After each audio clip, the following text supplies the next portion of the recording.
Hi,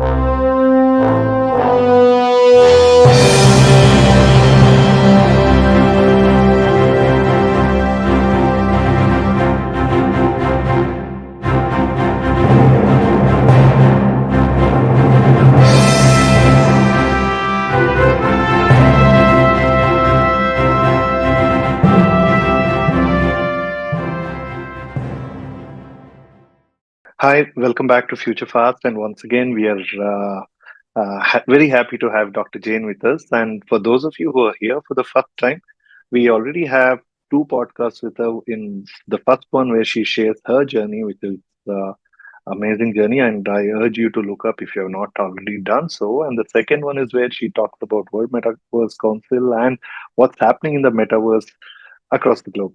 So, which is very informative. So please do catch up on that, and you will get a perspective of where she's coming from in this conversation as we're going to talk about her perspective on the future.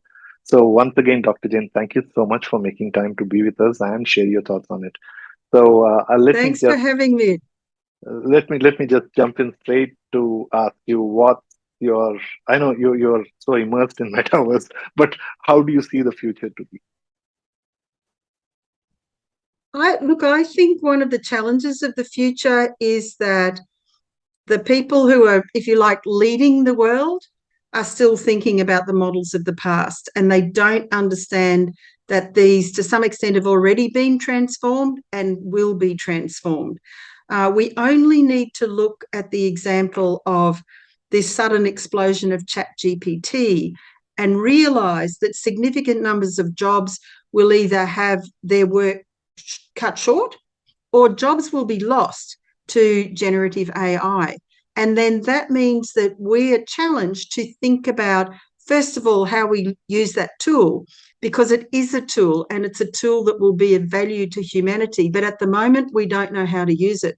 But the second thing is, how do we think about the future, both for those people who've lost their jobs and for the children who are coming through education, and the kinds of lives they're going to lead and the kinds of skills they're going to have? So if I can move on from that to a couple of other statistics that I think are important. The American Bureau of Labor and Statistics was talking about, what are the growth jobs of the future? And it's interesting data, and please have a look at it. So the first one, which won't surprise you, is all around data, technology, platforms, algorithms, AI, digital. That makes sense. Second one is healthcare. And actually that makes sense too if you think about the growing age of the population, the growing burden of chronic diseases. We've got people Correct. living longer with more complicated conditions, and so there's a burden on the healthcare system. So we're going to need healthcare for as long as we can imagine. The third one, I think this is kind of an interesting transition. This is about, I don't know what the word is, but services that make people happy. So entertainment, lifestyle, massage, exercise, all of these, food and Fitness drink, all of and things. Yeah, just like okay. things that people like to do. So kind of leisure time pursuits. But I think that is foreshadowing more leisure time, because in some cases, machines are going to do things that we humans used to do. And then the fourth one is technicians to fix all of these digital things we've been building. So fix our drones and, fix our digital twins and fix our solar panels.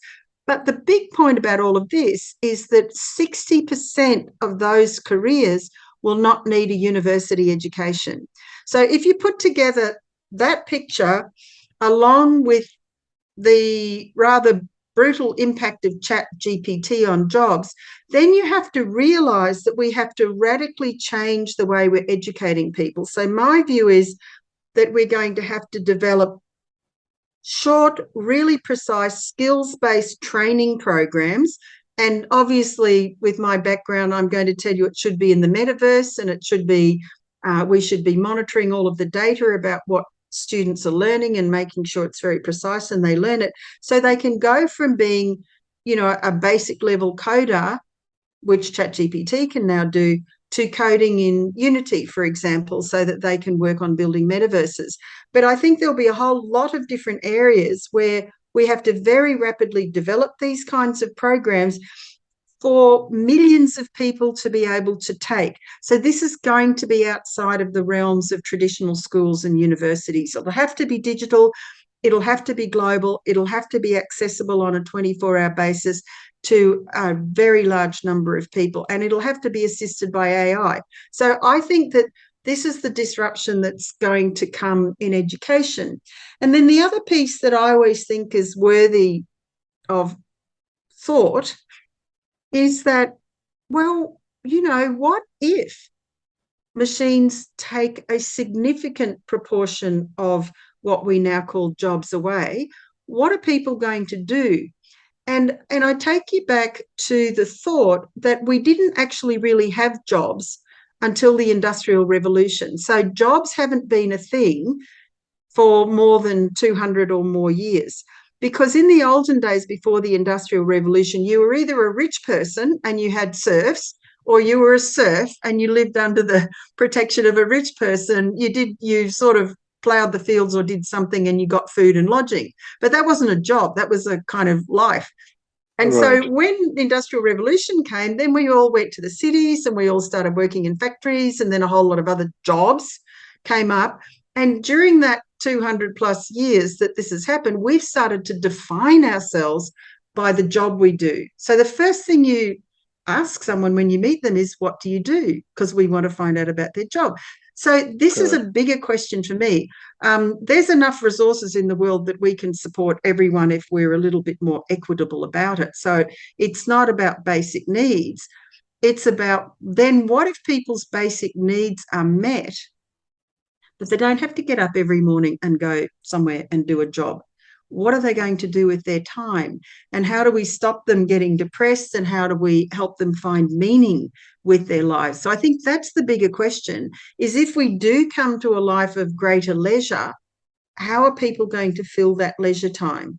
So these are not questions I have any answers to whatsoever, but I think that they're important questions to think about, because we can't presume that our future is going to be the way our past has been, because indeed it's rapidly changing.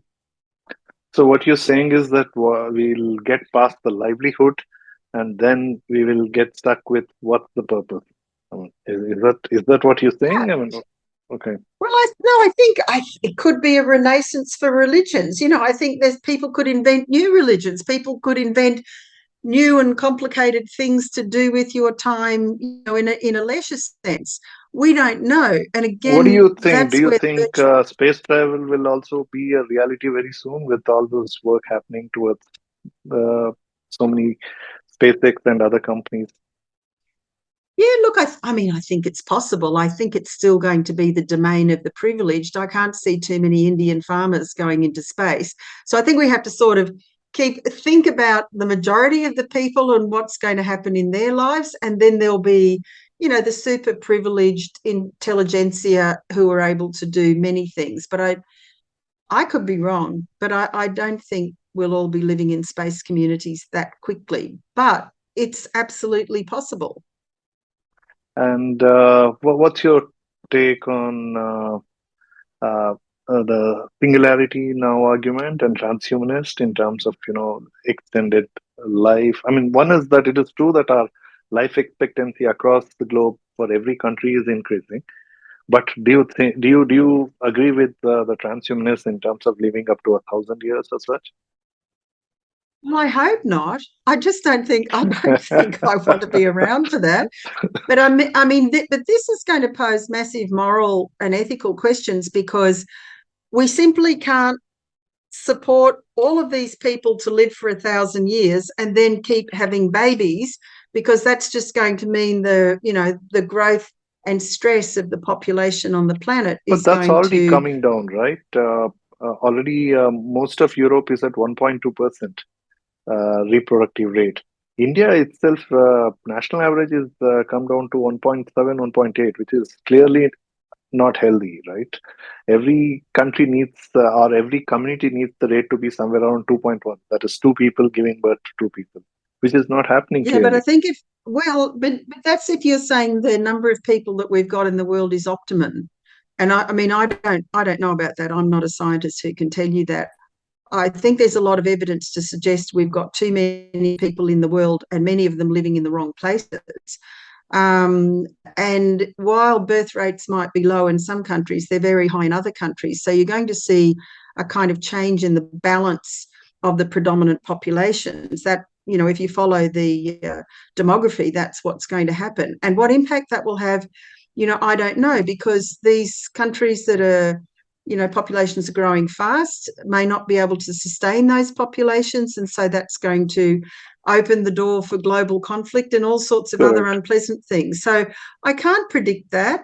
I think that the key for all of us is to really try and pay attention and keep our minds on getting the best outcome for people that we can, as best we can. And we're not all in government, so we as individuals can and should try and influence government and influence others who have the power to be able to make decisions. But we also need to bear in mind that we're already in a world where governments are powerless against the big techs who have bigger economies than most countries in the world except for China and the US. So we pretend we've got some global governance going on, but actually we don't.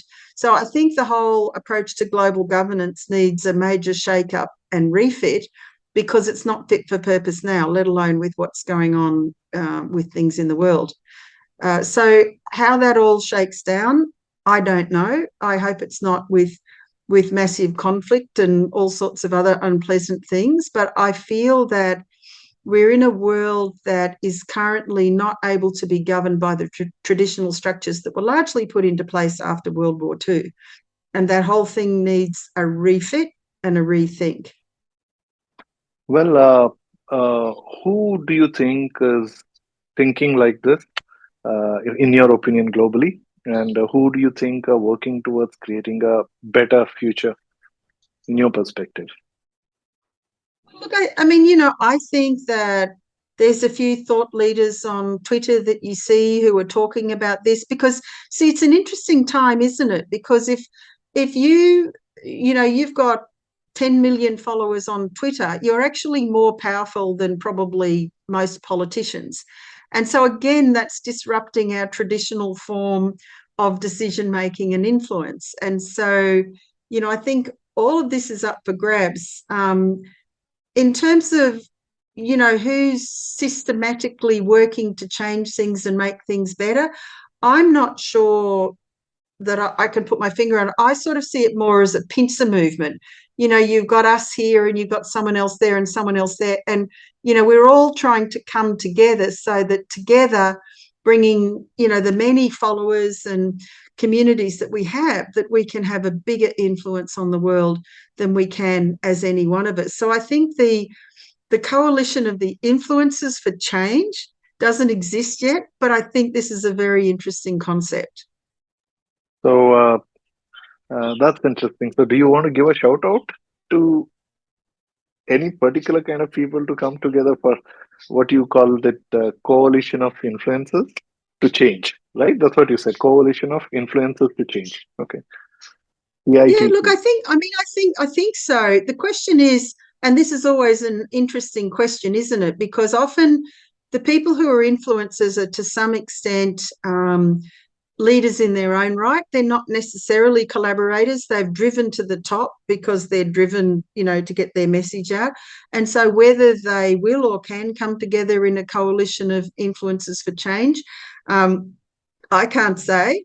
I think what's interesting, though, is back to blockchain, this notion of the distributed autonomous communities and the notion of using these as powerful forces for change. So an example of one that is happening is around climate change. And so there's a group of people who are, building a DAO for climate action to bring together groups from all around the world to be able to incentivize and reward and kind of make the movement more powerful. And I think as that technology is better proven, because there's still some challenges with DAOs, then there might be a structure that allows distributed networks of people who believe in a cause to be able to organise themselves and work effectively. So I think I'm still going to back the DAO against any human person, but, I could be wrong. Oh, I am with you on that, but we still need people to come together to make DAOs. So from that perspective, okay, maybe a step back. If you have to see which regions of the world do you see more likely to get people for this CIC? For what, sorry? Coalition of influencers for change, where would you want to give a shout out to? I mean, obviously, in some sense future is there but not everywhere, like you said, right?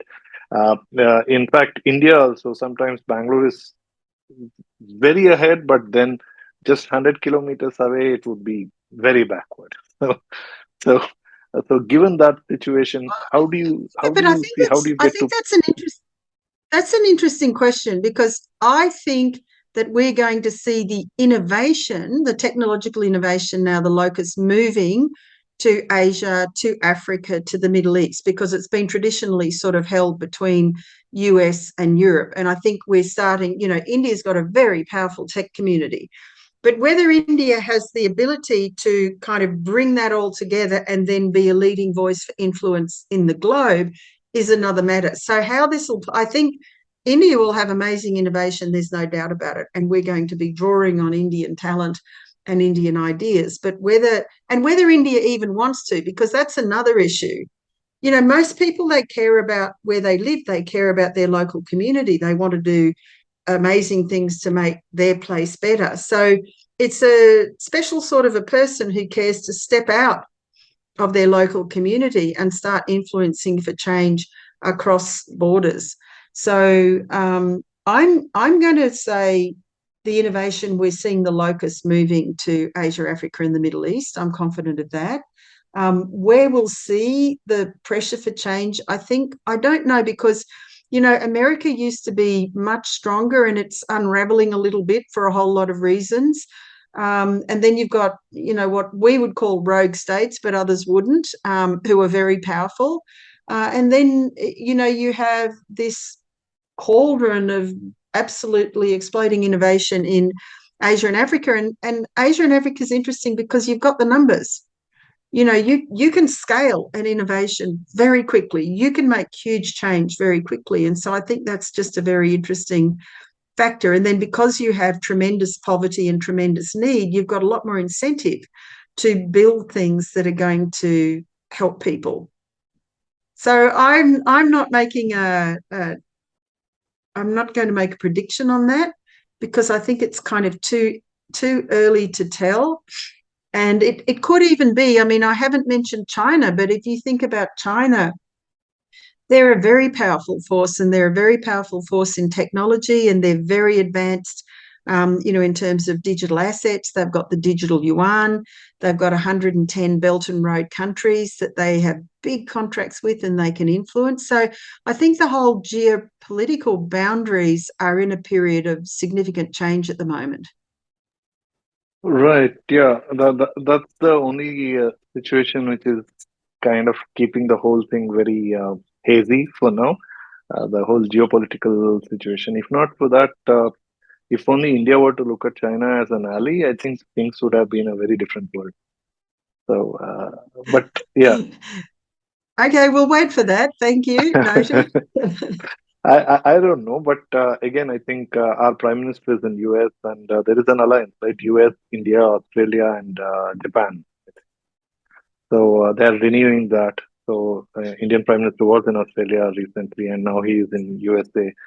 So He only comes to Australia because we're good at cricket. Australia's actually not that important or powerful, but we're good at cricket. well, I think Australia was keen on working with US and India primarily from a point of having. I think they didn't want to renew the Chinese company to keep the control of mines. That is where they pushed Indian government to get one of the Indian businesses to acquire a mine, which was otherwise Chinese company was bidding for it, and that was That's Adani. Yeah. uh, that is Anyway, look, where I'm not Adani a came in. Yeah. spokesperson. Yeah, no, I'm well aware of Adani. And I also, a funny side story, a friend of mine who wrote a book on blockchain in the Marathi language, Gareth Samwanshi, I'd like to call him out because he's doing some great work. He actually had the privilege of going to meet Adani and explain to him about blockchain in Gujarat. Wow. So Okay. even big guy like Adani wants to know about blockchain. So this is cool. Oh, yes. In fact, from my company, we have made blockchain training, put it up online and completely free. So we are adding new technologies, and it's not just introductory to create developers and programmers. So Fabulous. we've had close to 1,000 signups in the last 1 month since we put it up. I think we will create more blockchain developers coming out of here. Well, But collaborate yes, with us because we're going to do for metaverse developers, and they'll be wonderful. needed too. Wonderful. In fact, we did have a few from Africa also wanting to collaborate. In fact, they were asking whether they can take this training. The introductory can be free and the advanced programs can be charged. I said even the advanced are free, so no cost. So Yeah, I think it's good for the world to have more blockchain developers because we will have more quality products. I mean, because there are also a lot of yeah, noise in the space. That's the whole problem. There are a lot of people who claim yes, to build blockchain solutions, but the right skills are not there. yeah. So, wonderful. And do you want to uh, uh, give a shout out to somebody who you think is a leader who's or a company, if you will, who's changing the world as we live, as we see it today? Are there people who you think are changing the world Look, in I any don't space? want to, and I'll tell you why. No, I don't want to, and I'll tell you why. Because, I work with hundreds of people all around the world that are doing amazing things, and they're all incredible in different ways. And I feel unless I can call out 100, I'd rather call out none. But look on LinkedIn. Generally, I talk about people that I think are doing good things on LinkedIn, and I'm happy to tell you that my book on Web3 has been accepted and is in publication process. So anyone who wants to read about companies that I think are good, I mention them in my book on Web3. So watch that space. Wonderful. So once the book is published, probably we could do another uh, podcast, particularly on the book, so that more people can reach that book as well or access that book. So wonderful. I I think don't that's think it'll a be a bestseller. It's more like a sort of academic textbook. So I think it's not going to go on to the New York Times best-selling list, but it's a good reference source. yeah, perfect. I think we need those kind of works because people like you who work with so many technologies across the globe. So you obviously bring in a great filter of sorts because otherwise there is so much of noise. So you need people who sort out the noise from the uh, music, if you will. Right? So I'm sure we need those kind of work. So it's perfect, and obviously, thanks for putting such an effort, and look forward to that. Thank And you. do give a shout out. So probably we could give that link as well, as and when the book is released. We'll give that link along with the podcast as well. Yeah, no, they actually sent it to me today, but when I clicked on it, it didn't go to where it should go. So I've asked for a link that works. So I should be able to send it to you probably today or tomorrow. Wonderful. Whenever we'll update it, even after we publish it, we can always update the link and send out a shout out because Thank these you. things are long tail. So Yeah. perfect. And do you want to give any shout out to our listeners and audience generally about in from a point of preparing? You already talked about your perspective on future of education. Uh, you also talked a bit about future of life per se from a point of even people may come up with new religions and future of work. You kind of touched. Is there something you want to add to it, or is there any other shout out you want to give? Well, I think that the key thing about the future of work is that we're going to move from a jobs-based economy to a skills-based economy, which means that, when I graduated from university, many people would go into a job that they would expect to have for life. Those jobs won't exist. What will exist is that you'll have a particular set of skills that an employer wants to buy, and they'll buy that from you for a period of time. It might be 3 months, it might be 3 years, but you're going to have to expect to reskill quite often during your lifetime and to be more like a freelancer than a full-time employee. So I think that's the first thing that people That's what need people refer to as to be. gig economy, right? Yeah, I think so. And I think the other thing is for people who are in business, maybe they've had businesses that have been going for a long time, don't think this won't affect you. Don't think that you've got time on your hands to, because I see a lot of people go, oh, well, we must stop this AI. Like, you're joking. There is the genie is out of the bottle. You're not stopping this. You're either going to get on board and figure out how to use it, figure out how it's impacting your life and what you're going to have to change in order to be viable in the digital future. It's not stopping. And the analogy that I like to use is like fire. When our ancestors discovered fire, it was incredibly powerful and useful for humanity, but dangerous. Whole villages, whole forests would be destroyed by fire. So they had to learn about how to harness the power of fire and protect people from getting harmed by fire. This is what we're doing with technology now. But the fire is already blazing, so we have to get harnessing. So I'd say to your listeners, lean in, understand this, really think about how it's going to affect you, your children, your children's children, the community and the economy, and start getting ready for it because it's now. Well, one more thing is that the India has less than 50, more than 50%, or near 50% below 35. So obviously, what you talked about from education and work is perfectly good on that. But India also has near 17% of people who are above 65, which is huge. It's perhaps bigger than many countries' population. So, uh, so what do you This is think so about future of aging? so I think that the opportunities for them to get better healthcare in their home, not they don't have to necessarily, they can be monitored using IoTs and wearables. They can talk without moving from their couch to an avatar who's knowledgeable about telling them about their condition.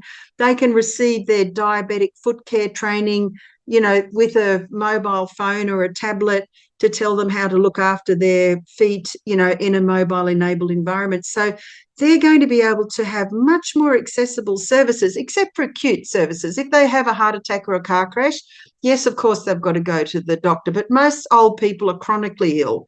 They don't need to be going to an acute care facility. That's the first thing. But the second thing, if you think about it, and I think about my father, and he passed away last year, but he was well into his 90s, and he used to love to travel. And he actually wanted me to get him an Oculus headset, but I refused because I thought he'd stumble around and fall over. Point is that if we could have given him a safe way for him to go and continue to experience things that he wanted to in traveling and visiting ancient civilizations, it would have made his day a lot richer.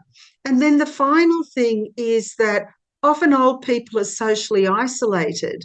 And so these immersive environments give them opportunities to be able to spend time with friends, with other people with same interests, when they can't all get out of their houses and go and be together. So I know there's a barrier in terms of digital literacy, but there are real benefits. And the question is just to bridge that barrier and make it easy for them.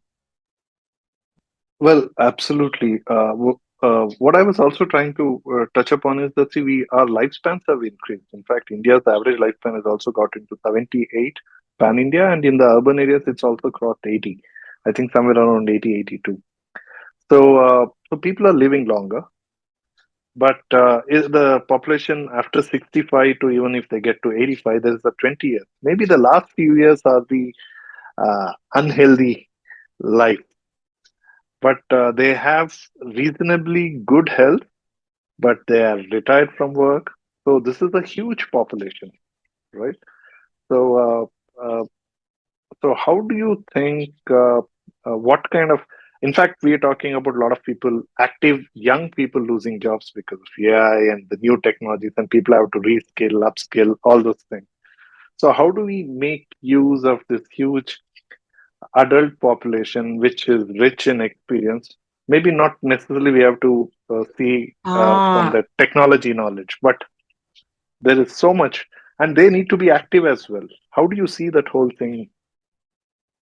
no, I think, from the point of view of things like mentoring, working with young companies who are trying to start up, sharing their life experience, absolutely. And someone's going to invent, I make it up, like a platform which is get your favorite old person, get a mentor, oldpeoplesmentors.com, grey mentors, silver mentors, whatever. And then all these people can come on the platform, and then the kids can have a look and go, yeah, I'll go for that guy, and have a relationship with him, and he can help me out.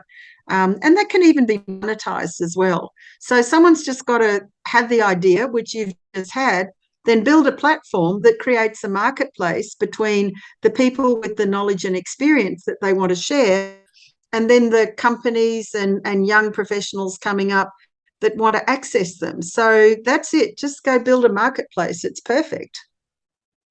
Wonderful. So, some interesting business ideas as well for our listeners and audience. So, give it a try out. But thank you so much uh, uh, for touching upon various things and also getting me to think about some of those things. So, wonderful once again, Dr. Jain, and also wish you all the best for that new book and all the things that you're doing.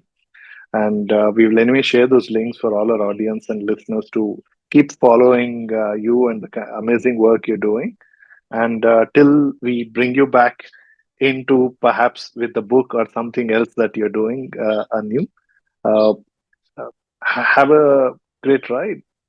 And thank you. And Thank you also to so the much. And thank you too. And thank you to all your listeners for listening. And just go out there and conquer this digital world. It's there for the taking. wonderful.